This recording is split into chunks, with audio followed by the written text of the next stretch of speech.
Satnam.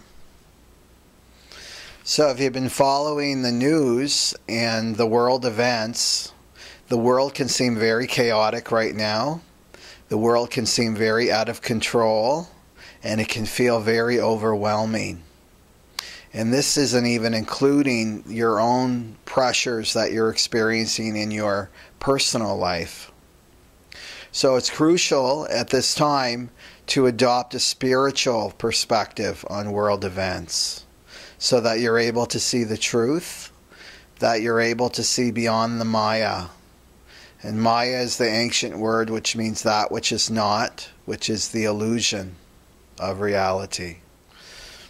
And there's a deep-rooted fear that we all share, that the universe is unpredictable, the universe is random, and that we are separate from the universe, and that we're separate from life, and we're separate from one another. And this isn't true. There's nothing random in this universe. Underlying all of these events is a spirit of intelligence that's guiding us in our evolution into the Aquarian Age. And we all share the collective unconscious.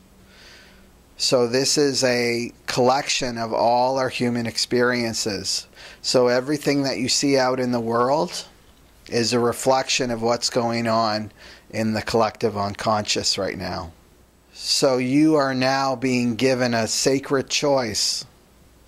Will you choose to live from fear, or will you choose to live from love? It's that simple. So when you live in fear, you're living from your ego. And that means, you know those glasses you can get in the metaphysical bookstores for all the chakras, the colors? If you put on the yellow glasses, all you see is yellow. So when you live from your ego, you're living in fear, and all you can see around you are the potential dangers of what can harm you in this world. So you're not seeing clearly, you're not seeing reality as it truly is. So when you live from your ego, you're playing a very dangerous game right now. You're vulnerable. You can be lied to. You can be manipulated. You can be controlled by outside forces. You can be told who to blame, who to fear, who to fight.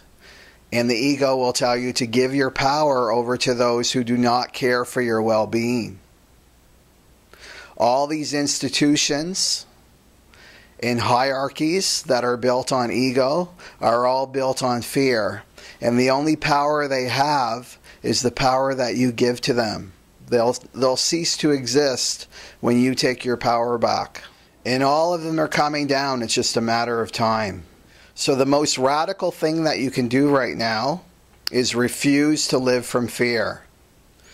Refuse to believe that anyone has any power over you. Refuse to believe that you're separate from life.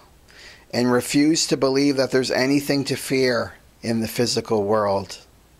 And you do this by embracing the truth of who you are. You are a powerful spiritual being having human experiences. You are life. You're not separate from life. You are life. You are love, and you are light. So what does choosing love mean?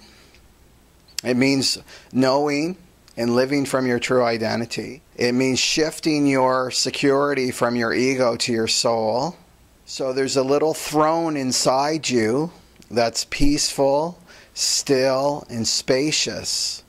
That houses your being. So you're going to sit in the throne at all times.